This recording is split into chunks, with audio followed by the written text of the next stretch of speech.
I pushed through life with a soft living force. I consumed everything. Everything consumed me. As far as I could see, life was never meant for me, as I was always awkward and strange in my own skin, always waiting for my life to begin as I lie there breathing. I was gay, that faggot, that queer, and I knew far too young, far too many things to fear. I feared myself. I would dodge the truth for decades still and fill up on the sutures. Just begging for a future, I continued to pray, screaming.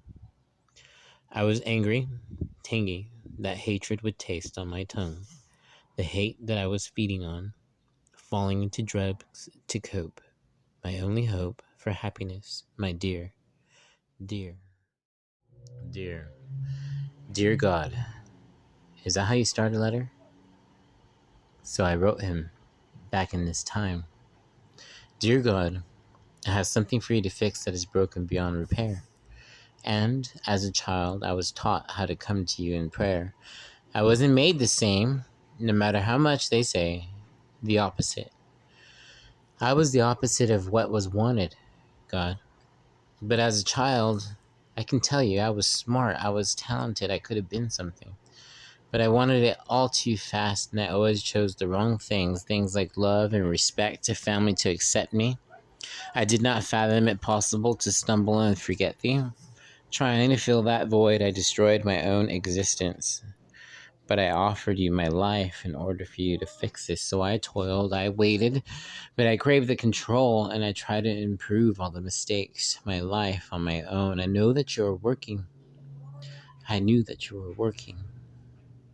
I am sure. But it took far too long.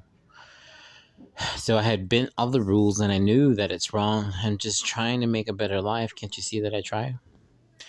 In my head, I can hear my mother say, son, your truth is a lie. So, I am here, God. I am begging. Can't you do something now? Inside my heart, I can hear a voice asking my son, how? When you won't trust me fully to let me help you. And in my soul, I knew deep down that his words were, well, true. But God, I said, you never fixed it, my life. You just left it, you know? My dear child, he said, how could I take hold and fix it, your life, if you never let go? And so, I moved into the next phase, all so fast again, caught in the haze of prison transformation. I was too bright a light in this concrete scene, and it was keen to remind me, still. And I remind me, still. I never want to feel that feeling again. And while inside, God lent me a helping hand. Though hatred and anger were flowers in bloom, I had yet to begin to recover from all the damage that I had put on. Fighting my case as an underrace, underclass, I ran too fast. I ran right past everything that was good for me. You see. And so I was 25, failed at life. I was doing drugs, and I was a victim. That's what I saw in myself, was a victim. That's who I was, a victim. And the lack of love and understanding in my youth affected me more than I could say or I ever cared to admit. That I was an embarrassment to my parents because I was gay. They wanted a real son, and it fucked me up. My drug use kept me warm, and it kept me from a steady job or place to live, too. Isn't that magical? Until I met my end. The wrong person at the right time to lose his life in a drunken fight with me. It all lined up so perfectly. 4 years in jail, in courts, 9 years in prison. I was lucky. I was chopped into forever. But my pieces were not infinite. Enlightenment in the face of a digital teacher. For my newfound age, as I raged against my own existence, I needed a witness. I just needed someone to know that I was wrong too. I needed to know that I mattered too.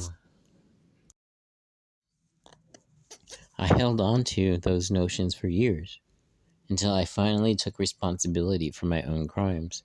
And how could I deserve that healing when I was so unwilling to pass on that absolution? And it was no solution to tumble on in the way that I did. It was time to grow up from this stuff, and it was more than I can say, and it can dog me still. But will is an action. If you passion for a better existence, a life beyond mere existence. I did everything I needed to and more. The parole board saw me there. I swear, I finally felt seen. And it still broke me, though. I can't tell you how it broke me, that moment in front of the board. But since my release, I've been working part-time jobs to put myself through trucking school. I've reunited and made amends with my family. They made amends with me, and I have them now. And we love each other for who we are. I get to wear the clothes I want. I get to eat what I want. I stare into the distance without razor wire screens. I started a YouTube series to tell you of these scenes, and so I begin again. I am human too. You are me, and I am you.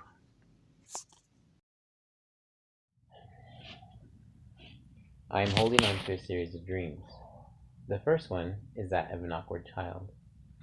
The second is a broken young man screaming at a God that would not scream back at him. The third is of an epiphany found within a recovery. The fourth is the climb out, and this is where I find myself, lightly touching the edge of the fifth dream with my fingertips, trying to see where it is that I fit. And it seems as though everything requires an exorbitant amount of effort from me, for me, and I wonder if I could just be without it being unbearable. They say I should be happy, and I am. I am. I try to remember what it's like to be inside those walls, and I can call it up. I could feel them climb around me, much as I have climbed out of them. I can hear it, the voices. I can smell it, the grime of the bodies against the industrial cleaner. I wonder how I could have forgotten in my new life daily. I wonder why I work so hard to forget when I want so badly to remember. And I stare at the camera before filming the YouTube show, and I wonder still why exactly it is that I keep doing this. And I don't want to talk about it anymore. I am afraid of my fear, and I push to jump faster, because I can't stand the heights. And that's the truth of it, and that makes me look crazy. Feeding the fire of my desires, I realize the miracles of each second. I am a practicing grateful person, trying to let go of the things that I have already lost. Drawing new lines on the blueprint, the skin of my hands crack as I build onto the wasteland. As I terraform and reform this soil, I will no longer toil on dead dreams. My family and I found each other. We were right there the whole time. And I am too tired to be angry anymore. The love that has burst from this union burns as hot and as bright as any hate I could create, and it is a choice still.